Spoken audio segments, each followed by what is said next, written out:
Welcome to the Winged Wheel Podcast. Here to talk all things hockey are your hosts, Brad Crisco, Ryan Hanna, and Evan Lobsinger.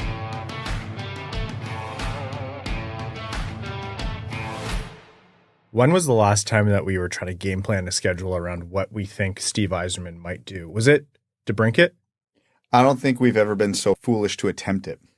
We have. We absolutely. It's not as if we're trying to predict when it's going to happen, but we have tried to basically build in mitigating measures to make sure that we can be on guard for when it happens at what the most inconvenient times are. That's what we do. We identify what is the most inconvenient way this can go down and how can we make it hurt the least. We already have times that we talked about where we know one of us won't be able to record or it'll be incredibly inconvenient. But I like to think, and I might be tempting fate here, based on losing essentially an entire episode and then the DeBrincat news dropped and we had to re-record everything because the episode was about what if they trade for DeBrincat now? And 45 minutes into that episode, trade for DeBrincat, sign DeBrincat, do everything again. I feel like that bought us a little bit of good karma. So I'm hopeful that the Seider and Raymond contracts will come at a agreeable time. I'm not going to say convenient. I'm not going to say good, but let's just say agreeable. It's the off-season optimism. I haven't been hurt by the throws and the ups and downs of the season yet. I can be optimistic. Now that you've put that out in the world, it's absolutely breaking during overtime tonight. Did we do a Patrick Kane emergency episode? I was on my honeymoon, so you guys... No, we did. No, we did. Really? Yeah, and that was right before... that happened at a terrible time, too. So... That could you could tell me any 3 months during the season, and I would believe you that that's when it happened because I don't have any recollection of that at all. Well, was I there? I hope so. In my head, I firmly believe Patrick Kane originally signed with the Red Wings sometime between Christmas and New Year's, and I look back and it was like early November. Yeah. Well, Oh my God. because he signed, needed some time to get ramped up, and then I was away when he played his first game. When you do this as much as we do, you have to have a short memory in terms of those small details because the churn is unbelievable. And on that note, welcome to the Winged Wheel Podcast, here to talk to you about all things Detroit Red Wings hockey, the world of the NHL, and lots more. I'm one of your hosts, Ryan Hanna. I'm Brad Crisco. And I'm Evan. On this episode of the Winged Wheel Podcast, surprise, we're going to be talking about Seider, Raymond, a little bit about Berggren, and the contracts that aren't here yet, and news on them, the lack of news on them, the anxiety, the lack of anxiety, Yzerman's methods, all of that and lots more. We're going to be getting into NHL news, including Draisaitl's whopper of a deal, which has Evan questioning his life choices. He thought maybe he should have become a professional hockey player after all, and other pieces of news from across the league and beyond before we jump into overtime. Before all that, I want to quickly let you know that the Winged Wheel Podcast is primarily supported by our Patreon supporters, patreon.com/wingedwheelpodcast if you want to support the show. You get access to benefits like our giveaways. You're automatically entered. For example, we give away 2 tickets to every Detroit Red Wings home game, the vast majority going directly to our Patreon supporters. You also get access to our bonus overtime episodes, which record right after these main ones. We let loose, have fun, answer questions that didn't make the main show, tell stories, throw bloopers in there. It's a good time. And you also get access to our bonus off-season episodes. We have a few to catch you up on, but they're going to be fun for you to listen to, I think, and those are a blast as well. Additionally, you get access to our Patreon exclusive Discord, which is a fantastic community. So again, patreon.com/wingedwheelpodcast. The Detroit Red Wings don't leak. That is notoriously what Steve Yzerman is famous for. He is probably rivaled only by Lou Lamoriello across the league in terms of being probably one of the scariest GMs to work with in case you're trying to get information as a media member or if you're working under him. Like he's tough and he is really, really serious about not letting information out. So we're in this Seider Raymond waiting period where everyone wants news. Everyone wants to know where the progress is. And it's important to remember, and this isn't just coming from us, like any insider that you know, anybody who has any kind of inside track on this information for the most part, they know the Red Wings don't leak. However, once you start throwing agents into the mix, and once there's a lot of public pressure for big name players, then there are negotiating tactics that work into play here. So when you see information out in the world on Detroit Red Wings negotiations, it's important to use a critical lens, but don't automatically discount it as, invalid. There are agents here who are hoping to get the best deal possible. And oftentimes, not everything is coming directly from the Red Wings circle. For example, trade talks or draft news, that comes from other teams because there's other teams involved. So that's to set the scene. Now, we have had a couple quotes come out about the Seider and Raymond situations. This one from the fourth period, Dave Pagnotta, and credit to him, he did some reporting last episode, I think, as well, where we talked about it. But he mentioned that contract negotiations between Detroit and RFA Lucas Raymond have picked up, and he's told that the two sides are focusing on a long-term deal. There's still work to be done. They're not there yet, but talks are ongoing. And on Mo Seider, he said, like Raymond, he can confirm that the Wings are also working/focused on a long-term contract with Seider as well. Also, like Raymond, there's still work that needs to be done before a new deal is finalized, but the wheels are in motion on both of them. So contract talks are progressing isn't news, but in the sphere of Red Wings information getting out, it is. It's better than nothing. It's all we've gotten pretty much all summer. And we're like approximately a week and a half away from training camp. So this is about the time you would expect the agent to start trying to force something or put some goodwill out into the world, whatever their motivation might be. And of course, this is also the time where both sides have probably moved close to as far as they're comfortable with, which means they're probably pretty close. I'd be surprised if the Red Wings and the Raymond camp were more than $1 million apart on AAV at this point. There could be some sticking points, like they could be $500,000 apart per year, $750,000. Might be some sticking point on no movement clauses, maybe a 7 or an 8-year deal, whatever it is. They're down to the details would likely be my theory at this point. And those details can mean a lot of things, but in the world of contract negotiations, there are no percentages. It's done or it's not. And at this point, it's not done until someone budges off whatever position they're on. And when I see a report like that, if it is to be believed, which it likely is that AAV or that no move clause, they're close. It's not like they're the Grand Canyon separating them. Steve Yzerman is famous for grinding his RFAs and his big contracts. And we'll talk more about that in a moment here. But that also lends to why this has taken, this long. The Larkin one, like we were talking about, what do you do if you get to the trade deadline and Larkin's not signed, and what's the sensible thing to do? Like that was pushed to the point where essentially a bet was made that Yzerman could lock in the deal and get it done. And in the end, it worked out. And I think Yzerman came in higher than what he wanted to on Larkin. But altogether, like I think Larkin is one of those contracts where you look at him and you're like, yeah, that is a fair compensation for his position, his output on the team, his importance. And compared to his peers, I don't think that's an unreasonable contract. So it worked out in the end. Seider and Raymond are probably the only two who could have, in terms of being cornerstone pieces, as much leverage as Larkin did. But being restricted free agents, they have less leverage than Larkin did.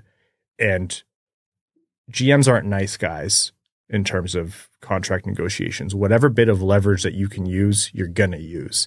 And if you can save money on a restricted free agent, that's what Yzerman's doing. And that's why we're here on September 8th still talking about, we hope this contract doesn't drop at 1 a.m. tonight and we have to pull Evan kicking and screaming out of bed. That will not happen. But I applaud your efforts at doing so. This one is interesting because, player leverage in contracts, as we maybe just saw with Leon Draisaitl, has never been at a higher point. You're really jealous of those signing bonuses. I shouldn't have read that. I should not have read that. He's going to the gym right after this. There is no place I'm going less than the gym. You have a beef stew at home, actually. I do. Yeah. That is waiting for me. Anyway, so you can nickel and dime other RFAs, but these are two of your core players. It's a very difficult line to walk and a very difficult line to negotiate. But for me, I don't know how the room for error, I think, is much larger with them than UFA signings or lesser impact RFAs. I think getting these guys signed, making sure that everything is good from a team perspective, a player perspective, and that they're happy with how it went is more important than nickel and diming over $500,000. Here's my take on it. I agree. Where you're going to overspend if you must do it on your superstars. If you're going to have stars or superstars, and whether you're going to qualify Seider, Raymond, Larkin as superstars, that's a different conversation. They're certainly not McDavid, Draisaitl, Matthews, those caliber of players. But still, your best players is where, if you have to overspend, you do it. So I'm with you there, Evan. But what I also think is, and this is predicated on the fact that they get done on long-term deals, they're young, and this is their first time doing this. You can piss them off, and they can have a bad impression of it. But at the same time, they have the most loyalty to this team now, probably than any other time in their career, because they're still, in the, I don't want to call it the honeymoon phase, but they were drafted, developed, and they've become stars as Red Wings. They want to be here. They've said as much. And so if they spend the first couple of years kind of annoyed with how much they gave up in the contract or whatever terms they kind of worked with there, it's a different story by the time that contract is up. That's a lot of time to heal. That's a lot of time to realize the success you helped bring the team by leaving more AAV and cap space for Steve Yzerman to work with. That success has to come. I almost think there's like a little bit of malleability, like a plasticity to younger players like that, where, yeah, you can piss them off, but they'll have time to mature and grow and understand that that's just how the business goes. When you're 31, 32, then you have to be careful of pissing off those players. Or let's say your captain is an unrestricted free agent. You have to be careful pissing him off because he can walk. Mitch Marner might walk and burn Toronto, burn him. And that's why I say it has to be a long-term deal. Because if you walk him to UFA status, or it's even shorter term than that, then they're going to have revenge on the mind, to put it lightly. So there's a lot of kind of assumptions there about how the dynamic is going to go. But even if you assume the worst and that the players are frustrated, which I don't think they are, their agents are advising them that this is how this goes, I think you have margin to squeeze them a little bit. Well, like you said, it depends on the end result. If you squeeze either of them and they miss part of training camp, God forbid they miss part of the season, and then they end up on a bridge deal, it's probably fresh enough that could cause some problems. Look at what's happening with Boston right now. Not that it's going bad, but the Bruins take Swayman to arbitration last year, and he said publicly how much he hated that process. Now they're taking him to the limit again this year. If they don't sign that guy to a 6, 7, 8 year contract, there's no chance he's coming back at the end of that contract, right? He's going to be so pissed off unless there's a new regime in place by then. And don't think that's happening in Boston. Don't think that's happening in Detroit. So, yeah, you can play hardball if it ends in a 7 or an 8 year deal, but this is a tactic that I don't love, because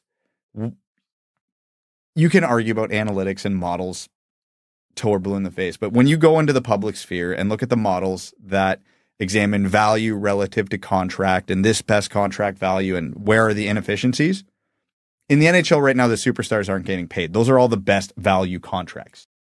That's not where you should be nickel and diming $250,000, $500,000. You want to keep your players happy. Once something goes sideways, if you start getting the impression that Seider or Raymond are unhappy to the point where it could be an issue, you have to give a little there. He did with Larkin.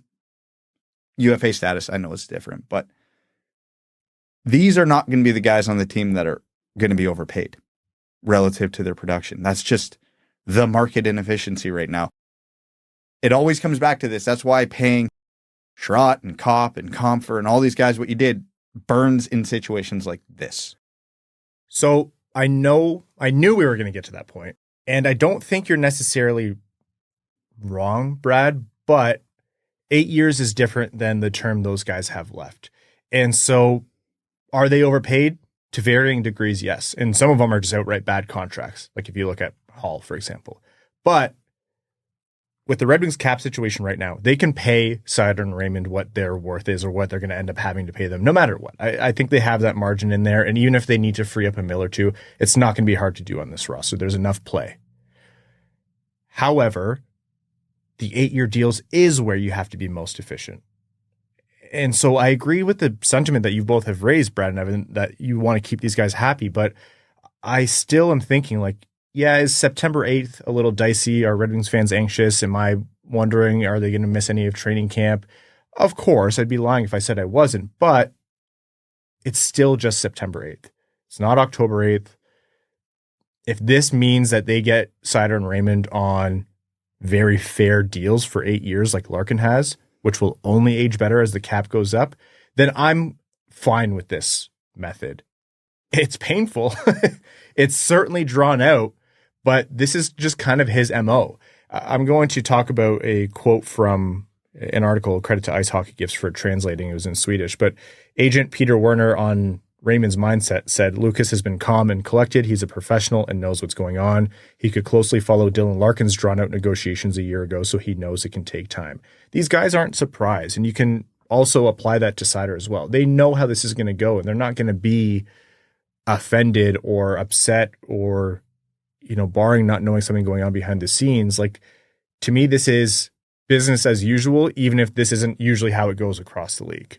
When you're getting the reports that Lucas Raymond is saying that, yeah, there's no issue here, and everything I said goes out the window. It's when it gets to the first day of camp and the players getting antsy and the players getting frustrated. That's when the mindset has to actually shift. And with Larkin, like, they got really close to the trade deadline there. Again, deadlines spur action. It also spurs frustration because neither of these guys probably want to miss training camp. I said I'm not going to be worried about these negotiations until the day one of training camp if they're not signed. We're not there yet. I'm not worried. I don't think either the players are worried. I don't think YZERMAN'S worried. But if we hit that day, that's when players start getting frustrated because they want to be there. They want to be skating. They don't want to go into the season rusty or cold. We've talked at length. Look how bad Andrew Kopp's tenure started with the Red Wings because of his injury. He had to miss all of the offseason and training camp and preseason. So nobody should be worried yet. But that deadline is getting very, very close. And that day, everything I said kicks in. Elliot Friedman reported that much of the same as what we've been talking about, and, those deals are being worked on and YZERMAN'S involved. He did say that the general sentiment going around is that Seider's number will be higher than Raymond's. That's not novel. We've talked about that. Right shot, first pair D, that's a positional premium compared to a very electric winger, but a winger nonetheless. The only way I think Raymond was going to compare it to Seider's deal is if he was a center, but Seider is going to come in higher, and that people are thinking that Seth Jarvis's deal could be a comparable or would be the comparable in some people's minds for Lucas Raymond. So if that sentiment is going around the league, you can infer a little bit about what the Red Wings approach is or would be. So those numbers, let's say you tack it to the 7.9 or 7 point, whatever the prorated number is because of deferrals, low to mid eights for Seider, high to mid sevens for Raymond is probably the Red Wings target in their minds. And then add whatever, $1 million each for either player in terms of AAV over 8 years. Yeah, that's probably accurate. If I'm Lucas Raymond's agent right now, I'm staring straight at that Seth Jarvis contract and going, I'm better than him. Not significantly, but I'm better than him. And he got just a hair under $8 million per year, obviously with the whole deferred, yada, yada, yada. So the AAV comes in lower. Exactly. So that would bring him over 8. And YZERMAN'S probably going to say, we think you're the same player as him, or we think you're in that ballpark. We'll pay you that contract. Maybe with or without deferred, who knows? And then obviously signing bonuses can bring a number up or down. So there's those fine details that often never get discussed when talking about contracts like this. But for all we know, that's the sticking point right now. They're like, yeah, we'll pay you 8 a year, but you're getting 0 signing bonuses. And he could be like, I want half that in signing bonuses. And they're ironing that out. We don't know. But this is all very natural. And obviously it's a big talking point, but nothing's weird. The numbers still make sense to you guys? Like, to me, the Jarvis number kind of brought the conversation in my head a bit lower on Raymond than what I was expecting. I would have bet a lot, not that I have a lot right now, but I would have bet a good amount that Raymond was going to come in over 8. But I'm starting to have a little bit of hope in terms of, Red Wings cap flexibility that number does come in starting with a 7.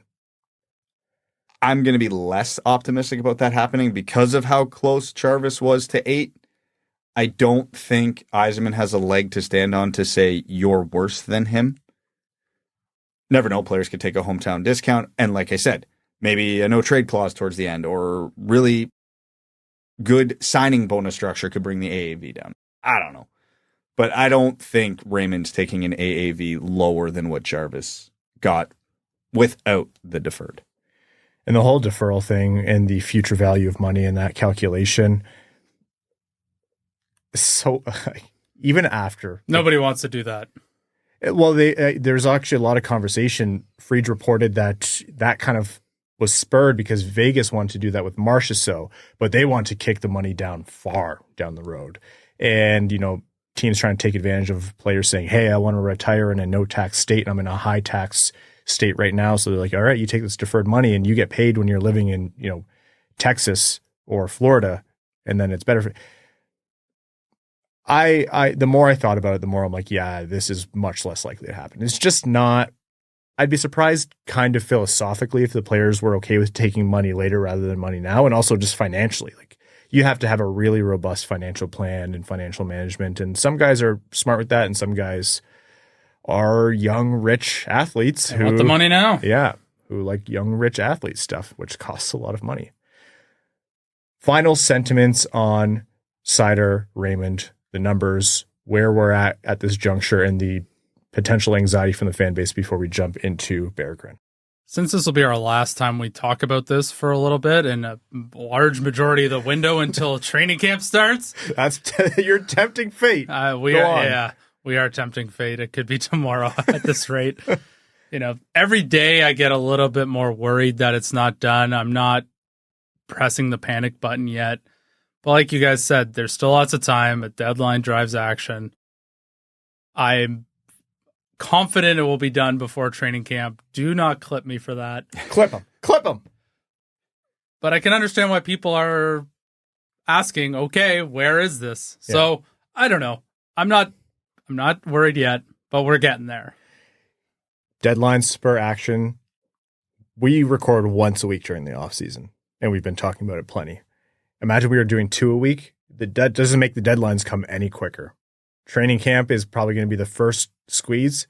Games are the real one. Games are an actual deadline. Yes, there's ramifications, as Brad said, to missing training camp, missing preseason, but NHL games is a real deadline. So we're still a ways away. The anxiety is understandable, but not there yet.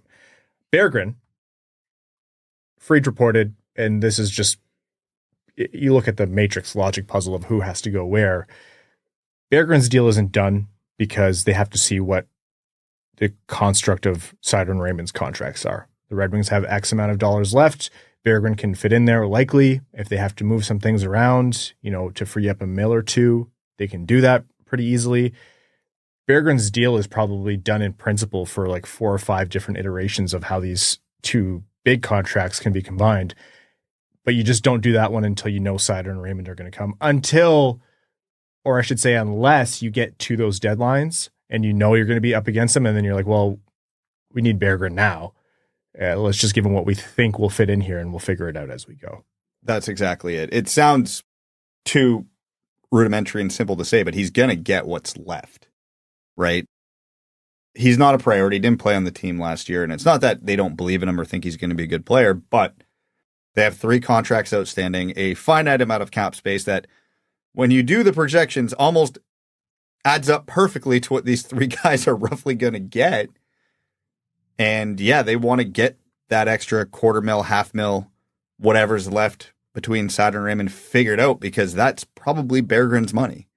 So yeah, I think I agree with what you and Friedman said, that if Seider and Raymond are going sideways and it's getting to training camp and they're not signed, they probably have to just guess and give Berggren a 1 or a 2 year deal at his mill and change, whatever it's going to be, and then figure the rest out later. But I think they really, truly want to get the other 2 done first. You almost feel for him, and this is just it almost feels like a gut punch after last season for Berggren from his perspective. But at the same time, you're right, Brad. This is just always what his contract was going to be. It's not going to dictate whether he gets big money or small money. He's going to get a small money contract for short term. I'd be shocked if it was anything else. Not impossible, of course, but Berggren has yet to full-time crack this NHL roster, and no one's going to give him term, and he's not going to probably want to take a long-term low-money deal anyways, even if that was on the table. So that is Seider, Raymond, and Berggren. There is news, and at the same time, there isn't news. Welcome to the offseason. We hope it doesn't last too much longer. Development camp, training camp are upcoming, and we'll be ready to talk about that. We'll see where the Seider and Raymond news come in before, after, during all of it. We're going to take a quick break to hear from the sponsors of the Winged Wheel podcast before we come back and talk about the big money deal that has Evan pretty upset.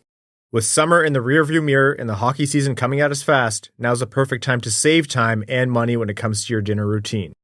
Skip the meal planning and grocery store lines and cut down on food waste with HelloFresh's convenient doorstep delivery and pre-measured ingredients. No more endless searching for recipes that are actually worth cooking or spending a ton of money on bulk ingredients when you only need a small amount. With HelloFresh, everything you need to make delicious meals comes right to your door, pre-portioned and fresh. Plus, the included step-by-step recipe cards make cooking simple. My wife and I actually used HelloFresh even before they partnered with the Winged Wheel podcast. For us, we obviously loved how everything was perfectly prepared and ready to cook with the instructions, but more than that, we had a blast trying new dishes we never would have cooked otherwise. It's helped us explore new foods and cuisines without having to spend a fortune at a restaurant or worry about not knowing where to start. For free breakfast for life, go to HelloFresh.com/free winged wheel. One free breakfast item per box while subscription is active. That's free breakfast for life just by going to HelloFresh.com/free winged wheel. HelloFresh, America's #1 meal kit. If only you didn't get that pesky knee, back, shoulder injury, Evan, you could have also had an 8-year, $112 million contract with $104 million in signing bonuses like Leon Draisaitl has. Must be nice. Must be nice. And what has he done to deserve that, besides being probably one of the most efficient contracts leading up to this, based on his performance as one of the best players in the league? The Edmonton Oilers signed that contract extension with Draisaitl, 8 years, $112 million total, $14 million per season. That is massive, massive money. I still have to adjust my brain to the increased salary cap. And, you see the Matthews, the MacKinnons, the Draisaitls, the upcoming McDavids, they're signing these contracts. So you have to expect the big numbers. But still, seeing 14, I was like, oh, that feels like too much. And I don't think it is. Or if it is, it's not by a lot. But that's where we're moving away from the flat cap world. We have to readjust what we think the actual static numbers are. I'm conflicted as to how I feel about the contract. Because on one hand, I'll start by saying, I think Draisaitl's sick. I don't think this is a guy who's just piggybacking off McDavid, and that's the only reason he's good. A la, not to throw him under the bus, Abdelkader when he was playing with Datsuk and Zetterberg type vibes. It is not that situation at all. And I still think, though, that a good chunk of that 14 mil is a result of McDavid. He's still an 80, 90, 100-point player without McDavid. But he's a 110, 20, 30-point player with McDavid, which is a $14 million player. But not every player can do that with McDavid. No, exactly. You have to be able to process the game at the same speed they are in order to keep up with them. And he can do that. He's defensively terrible. He has one of the most offensive to look at strides, like skating form, in the NHL. Well, just look at his skate to sock to tape ratio, and it all makes sense. Not many guys can pull off the Euro tuck, but Draisaitl can. I'll give him that. But he's defensively a negative value. He's offensively a plus $1 million. He's an elite passer, elite shooter. Processes the game like McDavid does, hence why I can play with him. I don't think he's in the tier of a McDavid, Matthews, MacKinnon, which is what he's being paid. Disagree. But I think the biggest market inefficiency is with superstars. So I think relative to what these guys should be getting paid, he's underpaid. You don't think he's in their tier? I think he's if you're tiering it. So it's McDavid. McDavid alone. He's by himself. Then you probably have MacKinnon, Matthews, maybe put Makar in that tier. That's a very, very small tier to me. I think you have Kucherov and Draisaitl there. Kucherov is there for me as well. I think Draisaitl would be the top of the next tier. He's not a guy that you put on a team and he changes that team. You put Draisaitl on the Red Wings today, they're not a Stanley Cup contender. You put some of those other guys on the Red Wings today, they might be. They're franchise changers, not just franchise players. I don't think he's very far off that, which is why I wanted to preface it by saying I think Draisaitl's sick, but he's not in that top 3-4 players in the world tier for me. So I don't think he should be paid like a MacKinnon or a McDavid. But I also think those guys are underpaid, so I'm okay with him getting 14 mil. Before we get back to the contract, Evan, do you have him in that top tier with the next tier behind McDavid? He would be right up there. This is the whole Crosby Malkin conversation, but in present time, it's, who can carry that team? Are they a byproduct of one another? I feel like this is a very synonymous conversation we're having. Gun to the earth, do I have Leon Draisaitl up at there? I would, on any given year, I would say he's probably in the top 5. I've seen individual games or stretches of games where I've honestly believed Draisaitl to be the second best player on earth. Or, in terms of impact on the game, they're not the same kind of player. And I think talent-wise, MacKinnon does things that Draisaitl can't, and Draisaitl probably some things that MacKinnon can't. Tilted more towards the former, but still, I've seen Draisaitl change games and impact games and overcome all of the things you mentioned, defensive deficiencies, skating deficiencies, and still have that feeling for me. I have him in that top tier. I do. So would you rather have him or McDavid? Draisaitl or McDavid? Just answer the question. McDavid. Would you rather have Nathan MacKinnon or Draisaitl? MacKinnon. Would you rather have Makar than Draisaitl? Makar. Yeah, I was going to say, that's not a question. Makar, because that was not where I thought the silence was going to begin, by the way. No, it's just everyone always uses Makar as the... I get beat in arguments with Makar so often. He's so the annoying. Best defenseman in the world. Yes, you're right. I know. You know where I'm going with this. Eventually, we're going to get to someone that draws a serious pause. Would you rather have Nikita Kucherov than Leon Draisaitl? That's my pause. Like, that to me is a tough question. We haven't even mentioned Matthews yet, though. That was originally going to be my next one. The goal scoring puts him above. So Draisaitl's 5 at best at that point then. At that point, he's at best. And then you're pausing with Kucherov, so he could be 6. Pasternak are they in the same tier? Like, I'm not saying Draisaitl doesn't belong right in this conversation, and I'm not saying I can't be talked into Draisaitl over Kucherov or Pasternak or whatever. But I'm saying the fact that he's in the conversation with those guys puts him in that tier. I think with how quickly, and I'm in the same boat as you. I want to be clear. I absolutely agree with your sentiment. Easy, yes, on Makar, MacKinnon, Matthews. Yeah, I'm with you. So that's a tier because you didn't have to think about it. So there's your 4 with McDavid, and then it's everybody else. And yeah, you could argue for Leon at 5, 6, 7, 8, all reasonable. Who's really happy about this contract? All those guys before him on our list. Well, yeah, the next time they sign deals, first off, like, I think, yeah, you even if you overpaid, this whole foolish argument of is he in that tier or is he at the top of the next tier? Whatever. He's one of the best players on the planet, no matter which way you cut it.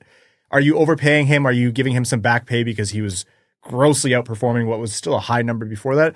Absolutely. And is there a risk to that? Of course, and we're going to get to that. But at the same time, he not only can do what very few other players in the world can do alongside Connor McDavid, he also makes Connor McDavid's life easier. And if you pay him and you keep him, it makes it easier to keep Connor McDavid happy. They just went to the Cup Finals. They took it to Game 7. They were one grindy game away from doing the impossible, almost. And so for me, this is another offering to McDavid to say, hey, what's been working here? That's solid. That's locked down. We're not messing around with Draisaitl, which is to show you we're serious about you for the next 8 years as well. Because let's be real, McDavid can name his price. He can come in and say, I want the max amount. And the Oilers are going to say, wow, that really hurts. It's going to make it really tough, but we can't say no to you. McDavid has already done it once where he's taken less than that voluntarily, and I wouldn't be surprised if he does it again. And part of it's going to be, we kept Draisaitl here, happy, and there's no BS around that. You know what's fun to think about? You know who else is eligible for an extension right now? Evan Bouchard. That one's a tougher one. We've seen how it all plays out yeah. when you have an open checkbook for most of your stars, and then another one wants that money, and they're like, I don't know. So, yeah, it's easy to say, okay, Leon, Connor, what would you like? Just write it down. But that will have trickle-down effect to the third best player on that team. How much better of a position would they be in? And I know there's a lot of griping about this from the team coming back towards media. They're saying he's being unfairly attacked, but Darnell Nurse's contract is atrocious. And how much better position would they be if Bouchard was the first big money contract that they had? Or in terms of like, that's what makes it difficult, right? Like you don't want to get burned the same way twice. And you can't afford it because everyone is asking the obvious question here is, are they going to be the next Toronto Maple Leafs where you have 3-4 guys making all the money possible on your cap and you just can't get to what you need to do to compete with the Florida Panthers, to compete with the Dallas Stars, to compete with these teams who are deeper and better constructed without $14 million, $15 million players? Well, this is what happens in the NHL when teams refuse to make tough decisions, because it's an insane statement to say, because I know his contract's bad, but he's still a useful player. But when this contract his old contract, I should say, was about to expire, would the Oilers have been better off to just let him walk for nothing or have signed this contract? I mean, in hindsight, perhaps. No, I think they're hurting for defense. I think Darnell Nurse is a net positive hockey-wise. Yeah, he's not as bad of a hockey player as people make him out to be. He's nowhere near worth what that contract is. He's probably in reality a $4 to $6 million player, making 9 and change or whatever the heck it is. But that money means an awful lot to them because 9.25, yeah. Yeah. You look at the Leafs core four. Matthews, Marner, Nylander, Tavares. You know what? Nobody can argue about those four. They're all sick, at least for the majority of their contracts. I know Tavares is starting to age out a little bit, but through the Marner plays Casper the Friendly Ghost sometimes. He's the leading playoff scorer of the four. Yeah, but it comes in bunches though. Like I see that stat empty thrown out. calories. Sometimes I've seen series where he's been great, but how many times has he disappeared? No, fair, but he's had good playoffs. He's had his stretches, which is valuable in the playoffs. Hey, we're Red Wings fans. We saw what happened to Johan Franzen in the playoffs. Sometimes he'll single-handedly win you a series. Sometimes you forget he's playing, but when he shows up, it's nice to know that you're going to advance around. Now, my point being is, you look at that Leafs core four. Yeah, flaws. Every player has flaws, but all undeniably great players for the majority of their contracts. Then the Oilers are probably going to have to follow suit because they can't let Bouchard walk. They can't let McDavid walk. They can't get rid of Nurse. They wouldn't be able to give that contract away. And obviously you want to keep Draisaitl, but then you look at their core four: McDavid, Draisaitl, Bouchard, Nurse. It's going to be harder to work around that. And I'm not saying they should get rid of Bouchard, but when teams are not willing to make the hard decisions on good players, this is the problem you run into, because now the Oilers almost have no choice but to follow the Leafs model. And they're going to have it be way more expensive than the Leafs had it. Now, mind you, the cap's going up. And the Leafs did all this unfortunately for them, in a period of time where the cap largely stayed flat after that. And I would 100 out of 100 times take McDavid, Draisaitl, and Bouchard over any three of the Leafs combined. But still, the same challenges are going to present themselves, and they're going to have to work around it. But don't worry, Stan Bowman is your guy. They're set. No issues there. I think these negotiations go up to Jeff Jackson too, though. Look, they have to. The thing about Bouchard is, like, this is going to be factoring into the McDavid conversation. There's very few players who I would say this about, like players in the Toronto market or players who just transcend the game, and I think that's what McDavid is. He transcends the game. He's the face of hockey, talent-wise, not adjusting for era, because Gretzky's the greatest, Lemieux's the only one who even has a conversation, but talent-wise, not adjusting for era, McDavid is the single most talented hockey player we've ever seen. Compensation outside of your AAV, your actual salary with your team, it's available for him. He's going to make money through endorsements, through the massive national sponsors that sponsor the entire NHL and not just the Edmonton Oilers. And they're going to talk to him and say, hey, look, you stand up for Nurse. You obviously love playing with Draisaitl. Bouchard is next, and you're no strangers to that. You're not stupid, and we don't make big decisions without you. So let's get you in at a number that you're happy with, of course, but also let's make sure we can take care of Bouchard as well, because this is our core. This is our core four, and that's what he believes in. And he knows, like, he's not dumb. He knows they're going to have to dance around. He had Jeff Jackson flipped from agent to being president of hockey operations. Like, he was on this side of it. So it's a natural conversation with Connor McDavid. And he's going to, we're talking about like the LeBron GM meme here, the Le GM, but he's going to be part of all of that. And so it stands to reason that he is going to give a little to make sure that that core can get locked up in a way that, as much as possible, doesn't end up like the Leafs. That's at least what I would predict. Now that it's come up, I'm genuinely curious. What do you think the Oilers are going to offer Bouchard if it were a long-term deal, which I assume it would be? You know what? Just to not show favorites, give him the Darnell Nurse contract. They're going to want him to come in a lot lower than that. But they absolutely, I think they would offer him something like 8, but I don't think they have a leg to stand on at all. He is absolutely going to get more than Nurse, and they don't have a case to make otherwise. Because here's the other side of that conversation I was going to bring up after. If he goes to UFA, does he break 10? Yes. Exactly. Yeah. Right? So, but he has everything going in his favor. And if they're like, oh, well, we need this money for X, Y, and Z, he's going to say, too bad. Their advantage is that he's an RFA right now. And he'll be an RFA when his contract expires after this season. And so there's a little bit of give that he'll have to offer as well. Not necessarily. He could. DeBrincat set the model for, I know I'm an RFA, but I don't want to play here. There's no way. I'm taking my ARB ruling. I'm signing 1-year deal. I'm doing whatever I can to get out of here the day I go to UFA. He's cup competitive with Connor McDavid. He's not going anywhere. If they don't pay him, if their biggest offer is 8.5, you think he's accepting that?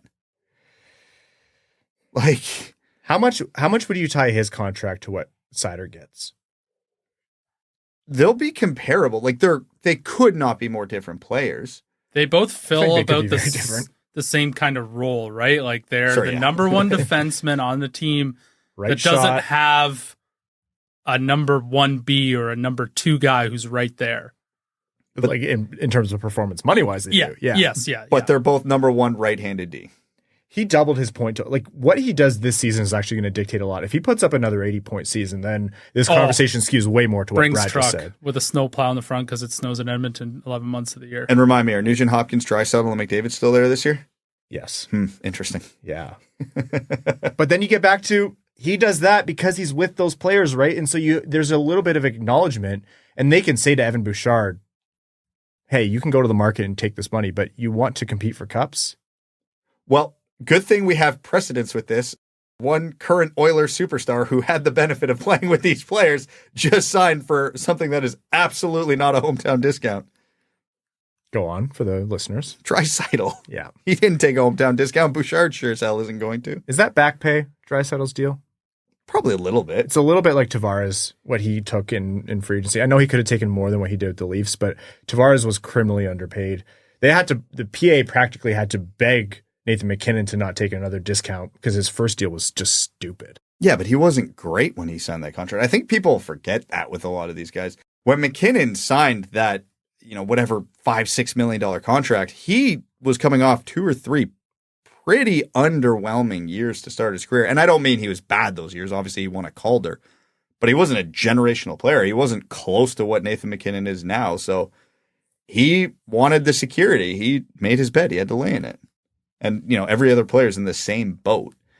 But, yeah, they're going to ask for, hey, I gave you all this value year after year after year. You are not getting that this time around. And Bouchard doesn't have quite that track record, but this bridge deal he's on right now is pretty cheap. You only get one value contract out of a lot of these guys. It's either you get it early or you get it later. And Edmonton took it early with Leon, and they're not going to get it again. This is why there was a lot of, perceived pressure to win the cup before all of this went down. Not to say they can't do it. It becomes a lot harder. They are aided. Again, the cap's going up. And now, again, Friedge did some reporting, like Edmonton has proven they can get there. Edmonton, the city, compared to other NHL cities, not the most desirable, but teams are going to want to go there to play with McDavid, Draisaitl, Bouchard, etc. So there's a case to be made. talking about the Leafs and these mega contracts, like this juncture we're at with the cap where it's going up in these massive contracts, like how much are they going to be signing for? How big are the deals going to be? Are they going to milk it for all it's worth? Are they going to give the team any back in terms of AAV or money? Like, it's interesting because it sets the tone for the rest of the league.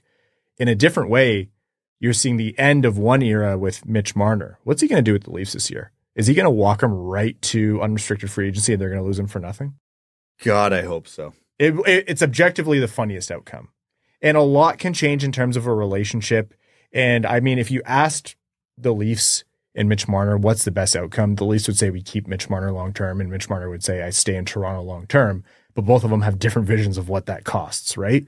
Yeah, for sure. But then you also got to factor in history. He's had a rough go with that team, playoff failure after playoff failure. He's been the scapegoat, mostly by the media. I'm always careful to not pin that on the Leafs. They're not going to the meeting going, well, if Mitch would have scored some goals, maybe we're playing in the finals. But I think someone might have said that at some point, though. I don't think the team's completely free to blame. Well, no, Keefe did once, and then he had to walk it back the next day. That was Keefe. I think coaches in this era have to be more delicate than they used to have to be with the players. But the public walking back of statements, the one or two times Keefe tried to be tough, I was like, geez, what a mess that place is. But either way, point being, if I'm Marner and I've gone through this, not hell, but like this never-ending cycle of blame and failure and the spotlight, of course I'm going to just walk to free agency and leave unless you pay me the absolute bag to deal with this. We should only hope. We're going to incur the wrath of Steve Dangle on this by tempting fate, but it is funny. It is objectively the funniest possible place the Leafs could be in. While I'm doing wacky BS tinfoil hat contracts, Sidney Crosby is going to be a Pittsburgh Penguin for life, right? Unless 80-20. Right? Like most people, and I'm sure anyone sensible, Crosby would have thought this too, except athletes have to have this belief that they can always do it. But Pittsburgh's been on the downturn for years. That's the price they paid for their 3 cups, and it's come home to roost, and things weren't managed in a way to extend it out very long. If he doesn't believe that Pittsburgh can do this in his remaining years while he is still one of the best players on the planet, does he go to play with MacKinnon or play with somewhere else? That's literally the only place I could ever envision him moving to. Because of the relationship he has with MacKinnon. Yeah. But it almost feels like sacrilegious to the NHL to think Sidney Crosby in anything but the black and gold. So what you're saying is Boston? Oh, jeez. If you thought he was worse. hated before, oh boy, would that add a new level? Correct me if I'm wrong. All I know is he's from Nova Scotia. It would make sense he grew up a Habs fan, yeah? That was the other one I was thinking of immediately. A team on the come up with what looks like a pretty bright future with how their D's turning out, a couple of the moves they made, a lot of high picks. Maybe he comes in and is like, yeah, I'm going to finish out my career saving the closest thing I have to a hometown team. I don't think he... I think the Atlantic is away. not competitive enough, so let's just inject Sidney Crosby in there. Imagine when Crosby goes to Montreal, Rantanen goes to Detroit, Marner goes to Boston. I love it. I do love it, but I also hate it. Imagine... It scares the hell out of me that there's a world where the Red Wings could go out and sign a Rantanen or a Marner and still not make the playoffs that year just because of what's around them. Look, the moment in the episode where I want to stab one of Evan or Brad there. It's not me this time. And it's not because we're lying. Not you first this time. Oh, okay, fair. And it's not because we're wrong. Okay, moving on to more NHL news. 2 former Red Wings are gone to the Swiss League. Filip Zadina and Dominik Kubalik have signed in Europe. They're playing in the Swiss League. Couldn't find a landing spot in the NHL. There was some push from agent, especially on the Zadina front, to get an NHL contract for him, but the gamble he took on himself in Detroit, or to leave Detroit, I should better say, didn't pay off, at least in terms of an NHL contract. So kind of a fizzle out for both. I'm a little more surprised by Kubalik. Like, I don't know how it got so bad in Ottawa, but he wasn't like an unserviceable player in Detroit. I thought he was a fine depth production player. I have no actual stats to back this up, but I saw someone reference it when the news broke that he was going to Switzerland, that of all forwards who basically played a full season in the NHL last year, he had the fewest puck touches. That's wild to me. Like, we didn't see that in Detroit, and Ottawa should have been a similar situation to him where there wasn't a lot of competition for the puck. They have talented players, much like Detroit does, but they weren't exactly world beaters. Yeah, could have been just a strictly 5-on-5 stat. I'm not sure, but either way, yeah, he never looked bad in Detroit. He struck me as a guy who would be an NHL third line lifer. I wonder if you don't see him back one day. Maybe. I was even thinking the same thing with Zadina. Highly touted prospect, doesn't work out for him, confidence issues, takes a break or gets traded, goes to another team. Kind of like, remember when Alex Dagg had that late career resurgence with Minnesota that everybody forgot about? Wouldn't be totally shocked to see something like that with Zadina, but I sure as hell am not betting on it. Tough story. Red Wings fans wanted him to succeed, but the writing's been on the wall for a long time. By the time he went to San Jose, even like the biggest Zadina truthers, which are at this table, were like, oh yeah, it's not happening in the NHL for him. Yeah. And moving on here, cool news. Cole Caulfield changing his number to 13 for Johnny Gaudreau. I really like that. I love it. Apparently it was after the deadline and the NHL made an exemption there. So kudos to them for once.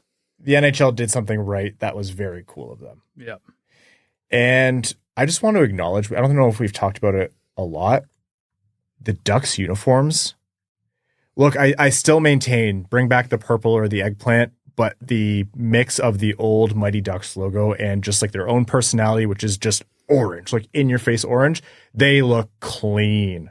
They look very, very clean, those full kits. More teams need to embrace color. Anaheim going to this full orange, even if it's not the best iteration of their uniforms in history.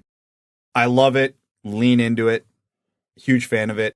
Colorado went from the black gear to the blue, and that was a pretty big upgrade. I saw a mock-up of Dallas, like not changing their jerseys, just going to green gear. 11 out of 10. They need to do that yesterday. And I can tell you, hanging around a million kids tournaments last winter, this spring, and now this year, the younger teams are leaning into the color and the weird and the wild, and it looks sick. So I am very, very appreciative that the Anaheim Ducks are like, yeah, let's just lean into it. We're not ones for subtlety. Let's be bright and bold. Big fan. I know it's just an interim jersey, and for what it's worth, the Utah across the chest, if you have to wait for the logo and stuff, it does look clean, their jerseys, but it still annoys me that they picked, I know it's not the exact same, but the Kraken color scheme. And I've said it's a tough look. Like, it's going to look nice. It's going to look clean. We've seen it work. Everyone uses blue, white, something, and it's a little different. But at the same time, the Jazz have such cool color schemes. Well, you go with the purples, you go with the desert scheme, like whatever you have. Why do something that the last expansion team just did? You want to hear my tinfoil hat theory on that one? Utah purposely made their jerseys very mid, so that when they unveil the real jerseys with the logo and it's whatever they lean into, it's that much more popular because it's like, oh, what an upgrade. This is incredible. Oh, like their interim jerseys? I agree. You don't want to put too much effort into those. Because then you're going to have people saying, oh, no, I missed the logo-only jerseys or the Utah HC jerseys. Exactly. I'm just talking about like have some personality. Like the Ducks, would I have picked orange for them? No, but I get it, the Orange County, and that's been their identity. They're leaning into their identity, like you said. Dude, it's the same owner as the Jazz in the NBA. Do something different. I am disappointed they didn't use any purple. Not that there's no reality where they wouldn't use it next year, but it would seem weird to change the color scheme when they get a name and a logo. But there aren't really any teams leaning into that ice blue. Like, I would have preferred they go more University of Maine style vibes, but like, they're the first team to actually have that specific color or something close to it in their uniforms, and it does have big potential.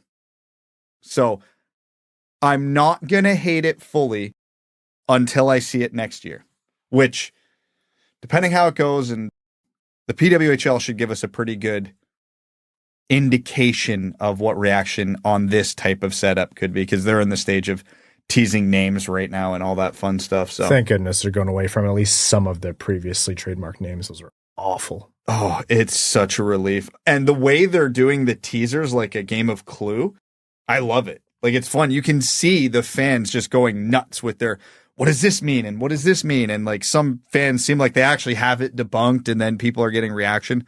Like, what was it? Someone broke it down. Toronto looks like they're going to be the Queens. One of the teams, I think, I forget which one, might be going with sirens. And it's like, you can see how amped up the fans are getting that, oh, please let this be true. Please let this be true. And it's this whole event around it. It's great. Okay, we're talking about color schemes, and Evan is quickly falling asleep with his eyes open. As you know, jerseys are my favorite thing about sports. You are just like, I consider myself a hockey purist. Brad absolutely does. I accidentally called you Bad Brad. I haven't used that nickname in a while. That stays in. Also, calling me a hockey purist feels wrong. I'm usually the one with the most progressive ideas in terms of how to change the game. You want the most. You make me roll my eyes the most. You are like, all you want is hockey played, shut up after.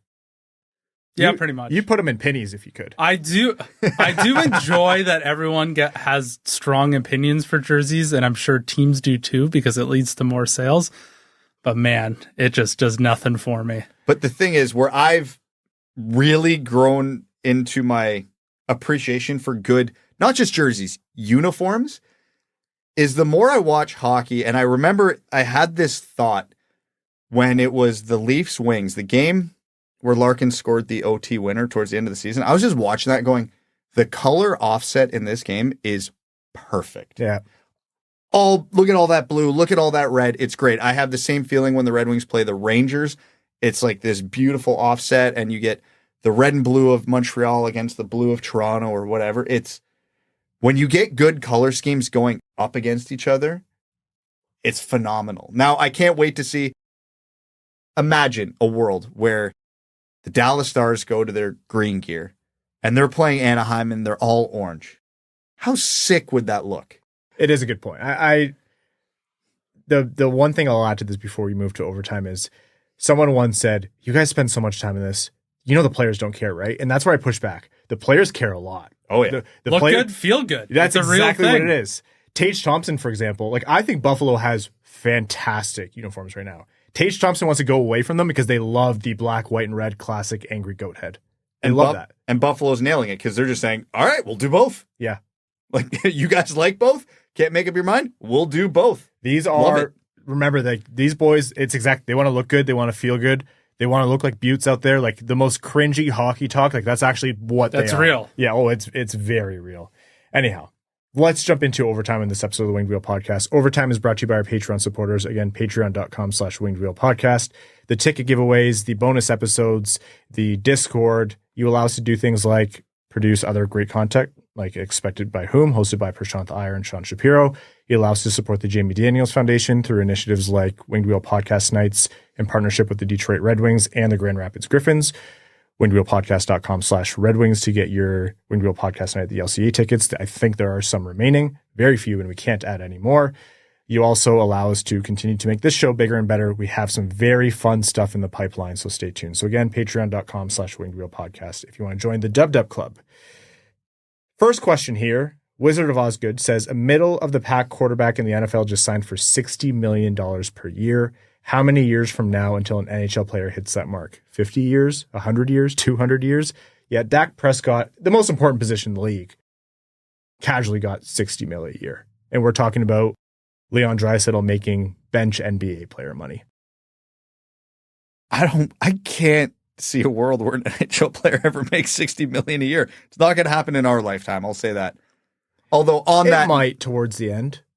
That's a lot of assumptions about how long we're going to live. Yeah. Though based on how us three behave, that's probably too healthy of an assumption. I feel like I'm almost dead already, so I'm definitely not going to see it. Although, just while Dak Prescott's brought up, I have to. Did you see the tweet that was going around of someone just sent a tweet, what's stopping this guy from winning a Super Bowl? And it was just a picture of Dak Prescott, and someone quote tweeted the answer with the same picture of Dak Prescott. That is... That's like when the Carolina Hurricanes were conducting their GM search and Eric Tulsky was one of the people part of the search, and they're like, who's it going to be? And just quote tweeted it with Eric Tulsky, like, very obviously. Easy Like Sunday Morning says this team is starting to feel a little heavy on average from a roster standpoint, and I just feel like there has to be a trade coming. Thoughts on our goalies and defense? I can see a trade of some assets and possibly a decent player to acquire another solid defenseman. All right, I'll answer this question as succinctly as possible. The defense and goalies in this organization that the Red Wings would be comfortable trading, nobody wants.